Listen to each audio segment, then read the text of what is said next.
Come on now. Not, I repeat, not your grandfather's Vomero.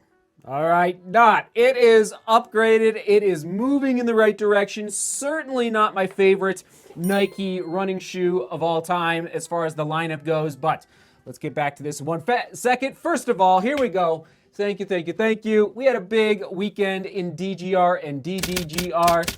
Thanks for all the members who signed up over the weekend. I'm just going to give a shout out to, so if you missed it, about once or twice a year, I give a shout out to the memberships that are available on this channel. There they are on your screen once again right now. All right, there you go. You get perks when you sign up. Thank you to Jason, Sabu, Elliot Parsons, Kath, Chris Leonard, Massimiliano Federici, Richard Lewis, Aaron Davis, just to mention a few who have signed up in the last 24 hours. So thank you for helping me make more videos just like today's, the final testing of the Nike Vomero 18. Love you guys. Oh yeah, and if all the new members, if you're having trouble getting into the Discord, please do email me. All right, reach out to me. I will reply as quick as I can to help get you in, because that's where the party happens. That's where the party happens for DDGR. All right, here we go. Nike Vomero 18. Yes, this is my final review for it, and bottom line, I am impressed. All right, zoom. Where should we start? All right, let's do actually upper first. Let's go traditional. So we got a full gusset. That's right, full gusset with the tongue, plush tongue. Here's my adjectives on the screen for the shoe: supportive, cushioned, comfy, stout, plush. Now it's cushioned but not soft in that midsole. Okay, come back to that. But that heel counter, the tongue, definitely soft. Not high, crazy breathability.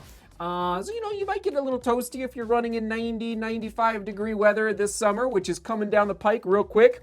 And it just hugged the top of the foot real nicely. As far as the fit, I didn't feel too scrunched. I know in the past, some people have, and we'll get the question of the day here in a minute. Some people have, complain, which you should, if the toe box feels a little narrow. In the Vomero lineup, compared to, let's say, the Pegasus lineup, I have found that the Vomero is a little more forgiving with respect to the amount, not incredibly, this is not ultra or topo, but just a little more forgiving through that toe box, because historically, Nike has definitely run a little narrow through their toe box. Laced up nicely. Nice pull tab. Really nice pull tab. All right, on to the good stuff. The midsole, the ZoomX, and question of the day.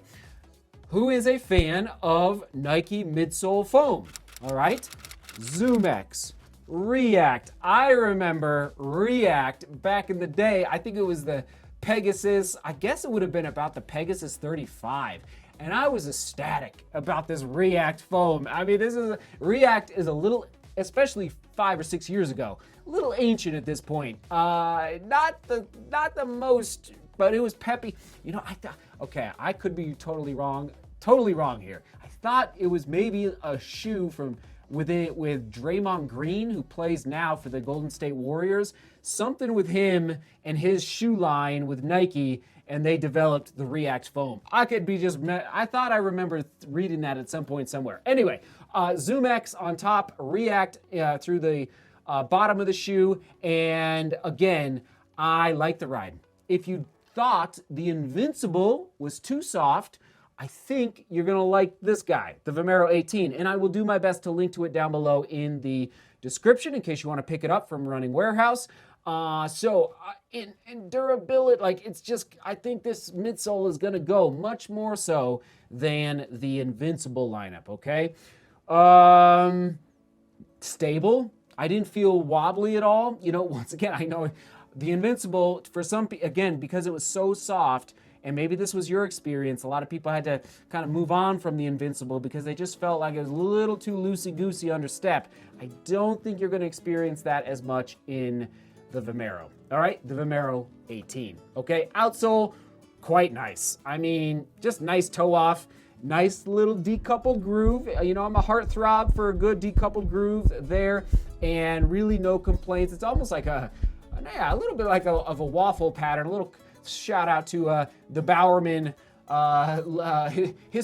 historical connection to Bowerman with a little waffle pattern there on the outsole. Okay, let me just put a few stats on your screen for the shoe. We are looking at a aggressive 10 millimeter drop. So keep that in mind. That's definitely aggressive. That's pretty high. Some people will not like that. I actually don't mind a high drop. I've never minded, but some people definitely don't like, the highest they'll go maybe a 6 or even 5. So 10 millimeters, keep that in mind for the drop, aka the offset. All right, soak it in, a little more technology on your screen. Again, it's an engineered mesh. I think that's about it, everybody. Okay, comment of the day, being pulled from an old school Vomero. All right, from an old Vomero, it's the Vomero 14. Again, this is the 18, so we've been doing Vomero reviews for a long time here on YouTube. So Brent Young, you get it. He said, great review, Seth. I'm 200-pound weightlifter. Now crossover back into running more. I used to be 140 pounds when I ran my best times. I think those would be a great shoe for me. I do have the Pegasus 35, but I think those work all right for shorter distance for me. And the Hoka Napoli are my long distance shoe. Thank you. The cushion is great for my size, and they are pretty light, and they sure saved my knees. Brent Young from a long time ago, thank you for dropping that comment. And so I would absolutely, I put over 50 miles in this Vomero 18 because as my volume is higher, I just like to run a lot of miles. I just like as much kind of cushion and support as possible. Even though, okay, I forgot to mention that the durometer, it's definitely not soft. So I just want to be clear on that. Even though it feels cushioned, it's a dense cushion. It's not a soft cushion, okay? There's a difference there.